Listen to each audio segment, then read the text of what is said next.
PBA draft prospect na si Dwight Ramos, planong magpa-draft sa Season 51 ng PBA.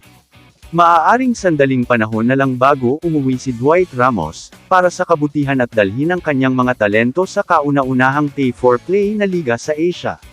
Maaaring sumali ang star guard sa PBA sa susunod na taon, depende, syempre, kung paano ang kanyang patuloy na karera sa ibang bansa. Ganito ang sinabi ni Ramos noong Lunes ng gabi nang simulan nila ng Gilas Pilipinas, ang kanilang gear up para sa FIBA Asia Cup 2025, na itinakda sa Agosto sa Saudi Arabia. At kaya, naging isang angkop na panahon para sa pambansang koponan na mainstay, na tanungin tungkol sa PBA draft, na malapit nang magtapos ang nagpapatuloy na Season 49. Ang liga ay papalapit na sa dulo ng Philippine Cup nito, at isang abalang off-season ang inaasahang susunod, habang naghahanda ito para sa ika-50 season nito. Ngunit muli, kailangan pa nilang maghintay, at si Ramos mismo ay nakatuon sa kung ano ang nasa harap niya ngayon, at iyon ay pagtupad sa kanyang mga tungkulin sa Gilas.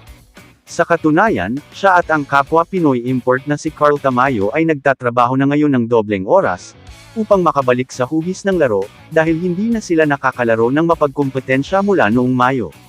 Maaaring sumali si Dwight Ramos sa PBA sa 2026, depende sa kung ano ang mangyayari sa kanyang career sa Japan. Muli siyang pumirma sa Levanger Hokkaido, para sa isa pang season.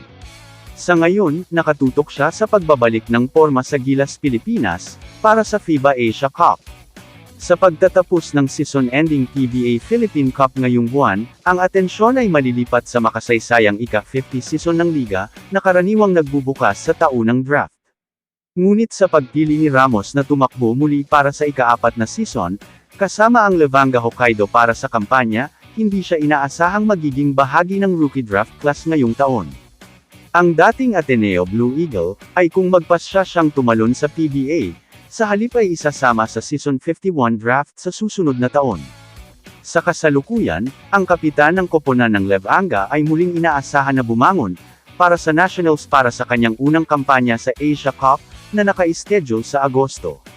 Doon, haharapin muna ng Gilas ang Chinese Taipei bago harapin ang New Zealand at Iraq. Nauna nang nakaharap ng Pilipinas ang Taiwan at ang Tall Blacks sa qualifiers.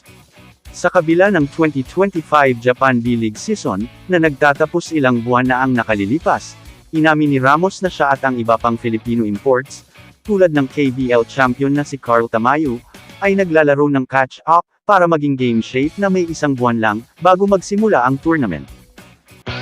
Kamusta mga idol? Sports Zone PH, para sa sports news and update.